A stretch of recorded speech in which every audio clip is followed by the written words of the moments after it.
तो कैसे हैं मेरे देश के भविष्य। आशा करता आप लोग अच्छा ही होंगे। फिर से लेकर के आ गए एसएससी जीडी का पाँचवा क्लास है आज, जो कि एसएससी जीडी को लेकर के है। ठीक है, और चैनल को देख रहे हो तो लाइक सब्सक्राइब और कमेंट करो। और कुछ नहीं, चलो मेरे साथ बने रहो और पूरा वीडियो देखो। ये पाँचवा क्लास है, ठीक है मेरे दोस्त। और चलते हैं, पहला क्लास पूछा गया है कि निम्नलिखित में से किसका संबंध सतुर वादन से है। ठीक है, पूछा गया है निम्नलिखित में से किसका संबंध सतुर वादन से है। ठीक है, तो संतूर वादन से किसका संबंध है, तो ये भजन सोपारी। ठीक है, भजन सोपारी का संबंध सतुर वादन से है। सितारा, अगर आपसे पूछे कि सितारा वादन किससे संबंध है, तो पंडित रविशंकर से संबंध है। ठीक है मेरे दोस्त। और ये गुलाबो सपेरा किससे संबंध, अगर पूछे निम्नलिखित में से किसका संबंध गुलाबो सपेरा वादन से है, तो कालबेलिया। ठीक है मेरे दोस्त,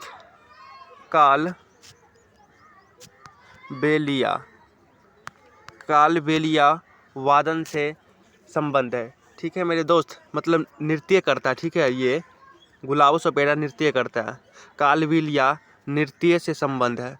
ठीक है, गुदाई महाराजा जो है तलवा वादन से संबंध है। अगर पूछे तलवा वादन मतलब कि तलवा जो होते हैं ढोलक, उसको बोलते हैं आप लोग ठेठी में, तो ये गुदाई महाराजा से संबंध है। और ये हमारा राइट आंसर बी हो जाएगा, भजपन भोजपुरी। पूछा गया है निम्नलिखित में से किसका संबंध संतूर वादन से है, तो ये भजन सोपारी के है। ठीक है, पंडित रविशंकर का वादन होता है जो सितारा से है। ठीक है, और गुलाबो सपेरा जो है कालबेलिया नृत्य का वादन करते हैं। ठीक है, और गुदई महाराजा जो कि ढोलक बजाते हैं, मतलब कि तबला वादन से संबंध है। हम आप लोगों को ऑप्शन बाय ऑप्शन पढ़ा रहे हैं, पूरा तोड़ करके पढ़ा रहे हैं। तो प्लीज़ आप लोग, अगर सेशन अच्छा लग रहा है तो प्लीज़ ये सब्सक्राइब कर दें। और मेरा पिछला क्लास अगर नहीं देखे हैं तो जा करके आप देख सकते हैं। ये पाँचवा क्लास है। ठीक है मेरे दोस्त, तो चलते हैं अगला क्लास चलते हैं। पूछा गया है कि भारतीय लघु उद्योग विकास बैंक की स्थापना किस वर्ष हुई थी। इससे सीधा सवाल जो पूछा गया है कि लघु उद्योग विकास बैंक जो होता है उसकी स्थापना किस वर्ष में हुई थी। ठीक है, तो पूछा गया है किस वर्ष में हुई थी, तो हमारा राइट आंसर सी हो जाएगा। सी इज़ द राइट आंसर, 1990 ईस्वी में हुई थी। ठीक है मेरे दोस्त। और हम इसे बोले, अगर इसे भारतीय लघु उद्योग विश्व विकास बैंक को हम जो अगर बोले, तो ये शॉर्टकट में उसे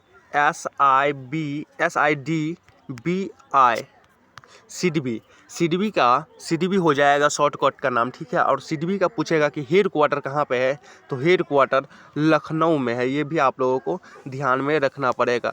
सीडीबी, इसका हम शॉर्टकट में बोल सकते हैं सीडीबी। और सीडीबी का हेड क्वार्टर कहाँ पे है, तो ये लखनऊ में है। ठीक है, उसका स्थापना कब हुआ और किस वर्ष हुआ, 1990 में स्थापना हुआ। ये भी आप लोगों को ध्यान में रखना पड़ेगा मेरे दोस्त। ठीक है, चलते हैं। तीसरा क्वेश्चन पूछा गया है, क्या देखते हैं हम। तीसरा क्वेश्चन पूछा गया है कि पूर्वी घाट पर्वत श्रेणी का सर्वोच्च शिखर है, मतलब क्या है। ठीक है, इस चारों ऑप्शन में से पूछा गया है क्या है। पूर्वी घाट पर्वत श्रेणी का सर्वोच्च शिखर है, तो ये महेंद्रगिरी आपका आंसर हो जाएगा।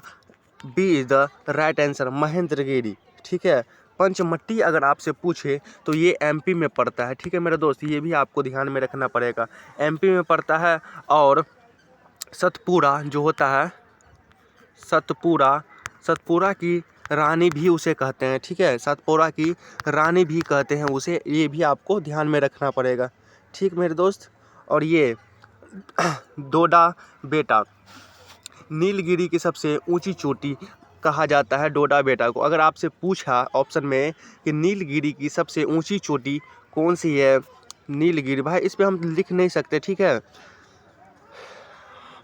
नीलगिरी की सबसे, हम आपको बोल करके ही बताते हैं, आप नोट करते जाइएगा। नीलगिरी की सबसे ऊंची चोटी अगर पूछे, नीलगिरी की सबसे ऊंची चोटी, तो डोडा बेटा है। ठीक है मेरे दोस्त। और अगर आपसे पूछे अन्ना मोदी, ये पिछले क्लास में भी करवाए थे, आप लोगों का ध्यान होगा। पश्चिम घाट की सबसे सर्वोच्च शिखर है। ठीक है, पश्चिमी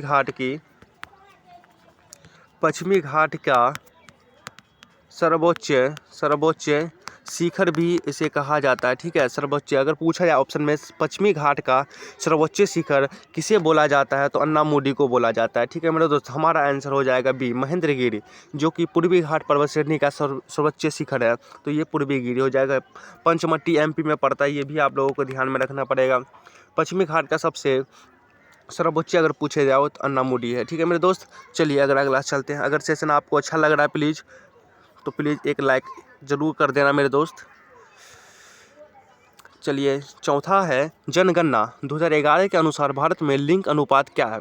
अगर आप लोगों को पूरा सिलेबस अगर नहीं पता है कि SSCGD में से कहाँ से क्वेश्चन पूछा जाता है, तो मैंने ये वीडियो करा रखा है, तो आप जा कर के देख सकते हैं कि पूरा वीडियो बना करके रखें कि SSCGD के लिए क्या क्या सिलेबस हमको पढ़ना है। और हम सारा सिलेबस हम इस चैनल पे पढ़ाएंगे, जो कि मेरा चैनल का नाम है SSC GK GS 2.0। ठीक है, उस पर पूरा सीरियल बाय सीरियल पढ़ाए जाएंगे। अभी ये 5 क्लास हो गया है। ठीक है मेरे दोस्त, जहाँ तक SSCGD का एग्ज़ाम नहीं ख़त्म होता तब तक हम क्लास करना नहीं छोड़ेंगे। तो मेरे लिए भाई इतना मेहनत करते हैं आप लोगों के लिए, तो एक सब्सक्राइब और एक कमेंट कर देना मेरे दोस्त, एक लाइक में दे देना। तो चौथा क्वेश्चन पूछा गया है कि जनगणना 2011 के अनुसार भारत में लिंग अनुपात क्या है। ठीक है मेरे दोस्त, पूछा गया है कि जनगणना 2011 के अनुसार भारत में लिंग अनुपात क्या है। या 1/1000 पुरुष पर 43 महिलाएं, या प्रति 1000 पुरुष पर 995 महिलाएं, या प्रति 1000 वर्ष पुरुष पर 964 महिलाएं, या प्रति 1000 वर्ष पुरुष पर 985 महिलाएं। ये पूछा गया कितना पे कितना था 2011 के अनुसार, जनगणना के अनुसार। ठीक है मेरे दोस्त, तो ये हो जाएगा हमारा A is the right answer. प्रति 1000 पुरुष पर 943 महिलाएं ही थी। ठीक है, चलिए अगला क्वेश्चन चलते हैं। अगला क्वेश्चन पूछा गया है कि भरहुत स्तूप। ठीक है, भरहुम स्तूप इसे बोला जाता है, जो कि ये पिलर जो होता है ना, स्तूप इसे बोला जाता है मेरे दोस्त। ठीक है, तो भरहुत स्तूप जातक कथाओं और कहानियों का चित्रण करता है। मतलब पूछा गया कि एक स्तूप है। ठीक है, स्तूप एक पिलर है, उस पिलर का नाम है भरहुत स्तूप। ठीक है, उस पे कथाओं और कहानियों का चित्रण करता है, मतलब चित्रण दिया हुआ है इस पिलर पे। ठीक है, और कहानियों बताया गया है कि मतलब कि ये इतिहास होता है ना, इतिहास के बारे में कहानियों के द्वारा, कथाओं के द्वारा चित्रण किया गया है एक पिलर पे, यही बोला गया है। सीधी सवाल, तो किस राज्य में अवस्थित है वो पिलर, सो बोल रहा है आपसे क्वेश्चन। ठीक है, अगर आप लोग हम बोल रहे भाई, अगर एग्जाम में अगर एक भी गलती नहीं करना है तो प्लीज़ पूरा पहले क्वेश्चन पढ़ना, समझना, फिर आंसर लगाना। ये इसमें अगर पढ़े भी नहीं रहोगे ना, थोड़ा भी देखे रहोगे ना, तो अगर क्वेश्चन अगर पढ़ लोगे तो तुमको पक्का यकीन है कि क्वेश्चन टिक करके ही जरूर आओगे। ठीक है, तो ये पूछा गया हमसे, भरहुत स्तंभ जातक कथाओं और कहानियों का चित्रण करता है, किस राज्य में अवस्थित है। ठीक है, तो ये हमारा सी इज़ द राइट आंसर हो जाएगा, मध्य प्रदेश में स्थित है। ठीक है मेरे दोस्त, कहाँ पे स्थित है, तो ये मध्य प्रदेश में स्थित है।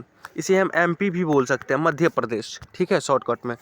ठीक है, ये एग्ज़ाम में MP भी दे सकता है, UP भी दे सकता है, लेकिन आप लोगों को ध्यान में रखना पड़ेगा, इसका MP होगा मध्य प्रदेश। चलिए छठा क्वेश्चन चलते हैं। छठा क्वेश्चन पूछा गया है कि निम्नलिखित में से क्या सरीसृपों तथा उभयचर के अध्ययन से संबंधित है। निम्नलिखित में से क्या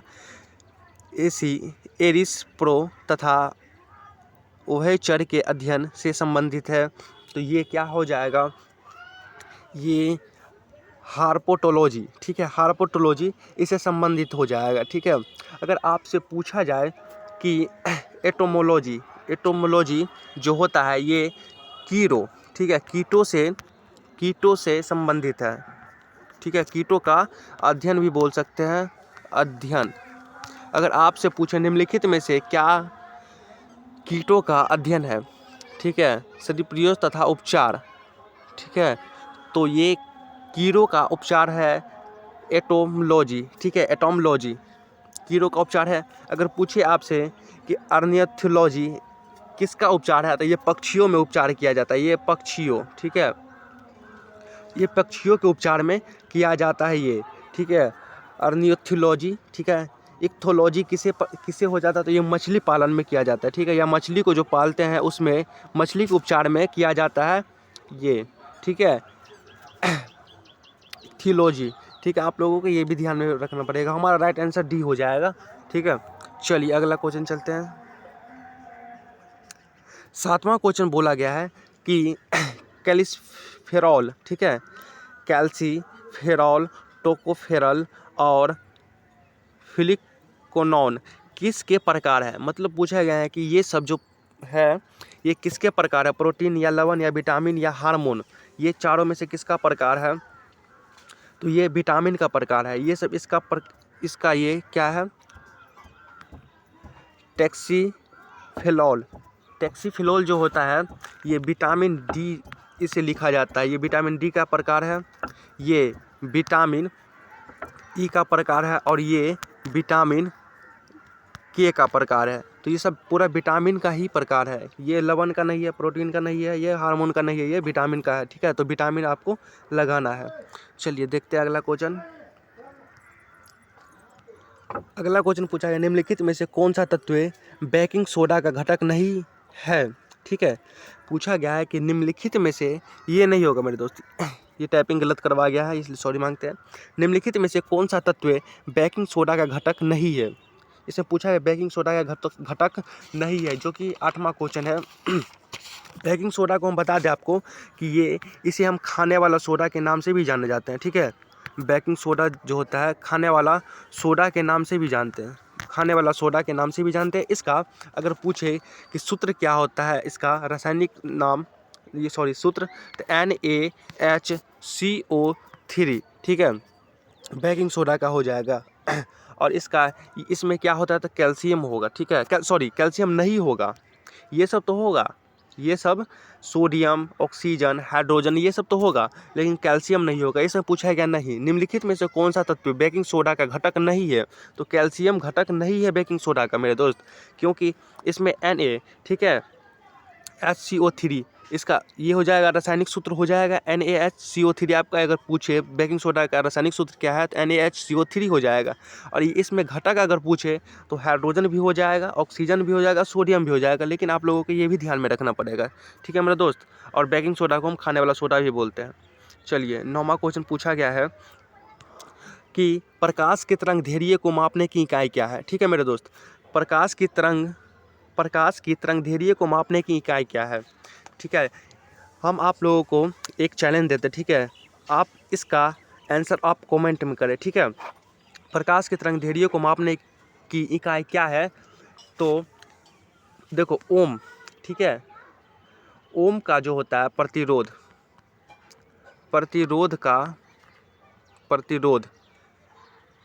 का मात्रक ओम होता है, ठीक है। डाइन किसका मात्रक है, ये आप लोग कमेंट करके बताएं, ठीक है। ये इसका मापने का एंगस्ट्रम जो होता है, ये हमारा ए राइट आंसर है। प्रकाश की तरंग दैर्ध्य को मापने की इकाई क्या है, तो एंगस्ट्रम है, ठीक है, जो कि ए इज द राइट आंसर है। ओम का प्रतिरोध होता है, ठीक है। डाइन का क्या होता है, तो डाइन का देखो ये होता है बल होता है, ठीक है, बल, ठीक है। आप लोग ये बल जो होता है वो CGS पद्धति में बल का मात्रक है, ठीक है। और SI पद्धति में क्या हो जाएगा, तो ये न्यूटन हो जाएगा। ये आप लोगों को ध्यान में रखना पड़ेगा, न्यूटन। ये न्यूटन जो है ना, ये SI पद्धति में न्यूटन है, और बल का जो मात्रक है वो CGS पद्धति में बल है, ठीक है मेरे दोस्त। आप लोगों को ये भी ध्यान में रखना पड़ेगा। फिर से हम आपको बता दें, देखिए ये ओम जो है वो प्रतिरोध होता है, प्रतिरोध का मात्रक ओम होता है, ठीक है दोस्त। ये डाइन जो है ये CGS, ठीक है, सॉरी ये नहीं है, CGS पद्धति में जो होता है ना, सॉरी पद्धति में जो होता है वो होता है बल, और SI मात्रक में होता है तो ये न्यूटन हो जाएगा मेरे दोस्त, न्यूटन, SI मात्रक में न्यूटन, ठीक है। और आप लोग कैंडेला का आंसर कमेंट करके बताएं अगर आप लोग अगर पढ़ते हो तो, और ये हमारा राइट आंसर एंगस्ट्रम होगा, ठीक है मेरे दोस्त। अगर आप लोग पढ़ते हो तो प्लीज़ ये डी किसका मात्रक है ये आप लोग कमेंट करके बताओ। चलिए अगला क्वेश्चन चलते हैं।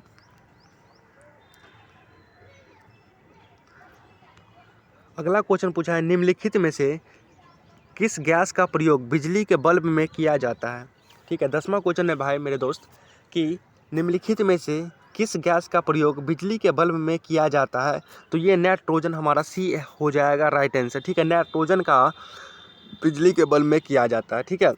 अगर आपको बता दूं ट्यूबलाइट में किस अक्रिय गैस होता है तो आर्गन और पारा से मिलकर बनता है। आप लोगों को ये भी क्वेश्चन में अगर पूछे तो आपको बताना है। देखो जो ट्यूबलाइट जो बल्ब होते हैं हम लोग इसे हम क्या बोलते हैं ठेठी भाषा है, मरकरी, ठीक है। मरकरी बोलते हैं ना लाइट को, ट्यूबलाइट को।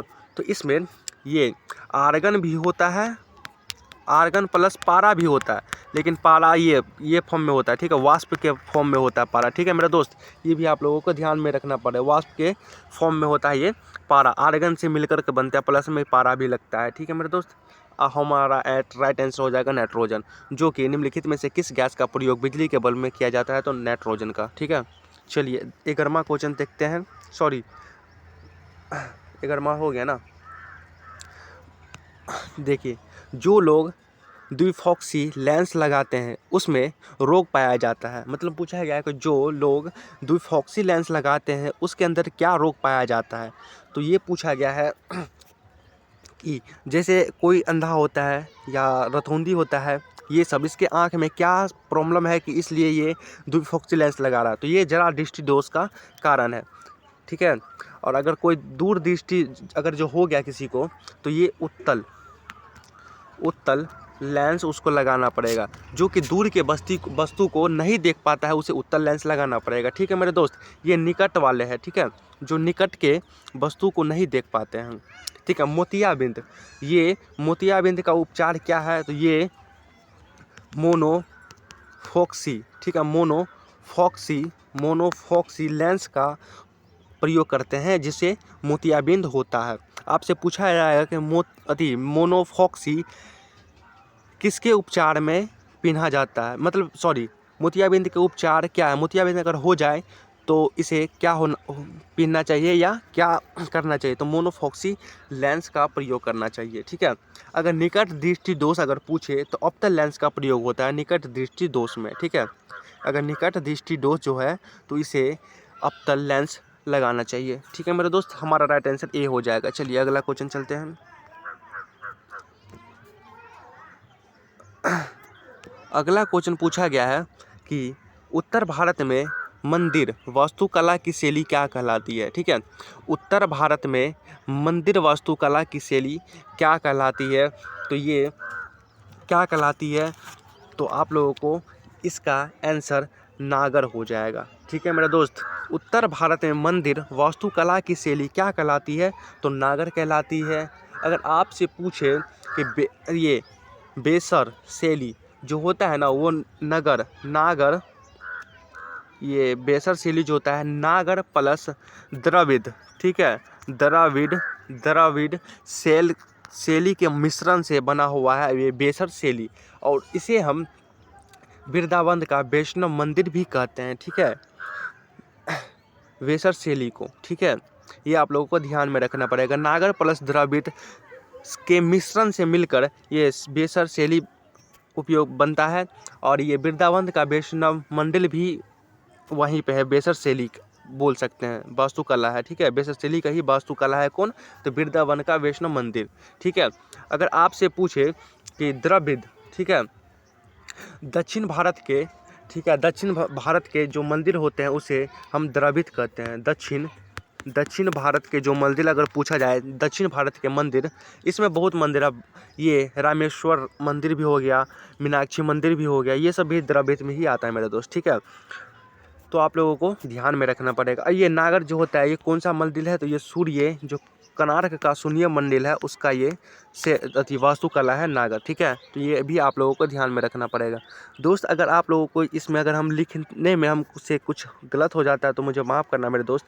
यहाँ पे हम फ़ोन से ही वीडियो बना रहे हैं, जो कि मेरे पास इतना पैसा है कि नहीं कि हम इतना क्या बोलते हैं इसको स्मार्ट बोर्ड ले सकें, ठीक है। लेंगे, अभी नहीं, जब लोग आप लोग हमारे साथ रहे हो जाएंगे ना, फिर हम स्मार्ट बोर्ड भी ले लेंगे और उस पर ही पढ़ाएंगे, ताकि मुझे लिखने में दिक्कत ना हो। लेकिन इसमें लिखने में बहुत दिक्कत होता है, इसलिए क्षमा चाहते हैं मेरे दोस्त।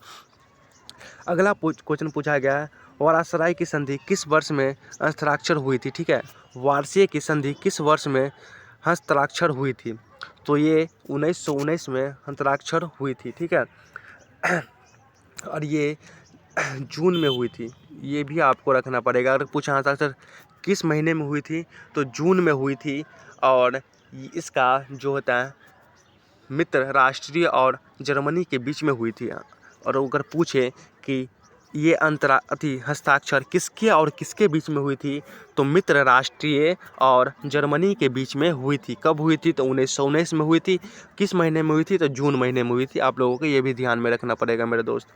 चलिए, ये लास्ट क्वेश्चन है। अगर आप लोगों को सेशन अगर अच्छा लगा तो प्लीज़ एक सब्सक्राइब और एक लाइक ज़रूर कर दें मेरे दोस्त।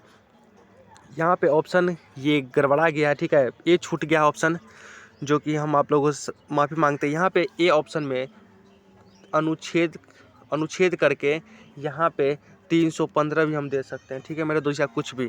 हमारा राइट आंसर ये हो जाएगा बी, अनुच्छेद 219 कितना 316। देखो, संघ और राज्य लोक सेवा आयोग के सदस्यों की नियुक्ति तथा कार्यकाल का वर्णन किस अनुच्छेद में है? तो अनुच्छेद 316 में है, ठीक है। अगर आपसे पूछे कि अनुच्छेद 315 किसका अनुच्छेद है, तो ये यूपीएससी जो हम लोग देते हैं आईएएस की एग्ज़ाम, इसका गठन हुआ था, यूपीएससी का गठन हुआ था 316 में। आप लोगों को ये भी 315 में, ये आप लोगों को ध्यान में रखना पड़ेगा। और ये संघ और राज्य लोक सेवा आयोग की सदस्य नियुक्ति तथा कार्यकाल का वर्णन किस अनुच्छेद में हुआ था? तो अनुच्छेद 316 में। आप लोगों को ये भी याद रखना पड़ेगा। अगर पूछे आपसे कि अनुच्छेद 317 में क्या हुआ था, तो संघ और राज्य, ठीक है, राज्य लोक सेवा का निलंबित हुआ था, मतलब कि बहिष्कार हुआ था, इसे निकाल दिया जाता था, ठीक है। तो 317 अनुच्छेद में हुआ था। आपसे पूछा जाएगा संघ और राज्य को लोक सेवा का निलंबित किस अनुच्छेद में हुआ था? तो अनुच्छेद 317 में हुआ था। ये लोग आप लोगों को ध्यान में रखना पड़ेगा। तो मेरे दोस्त, अगर इस सेशन को अच्छा लगा हो तो प्लीज़ सब्सक्राइब, एक लाइक और एक कमेंट ज़रूर करिएगा। तो चलते हैं, जय हिंद।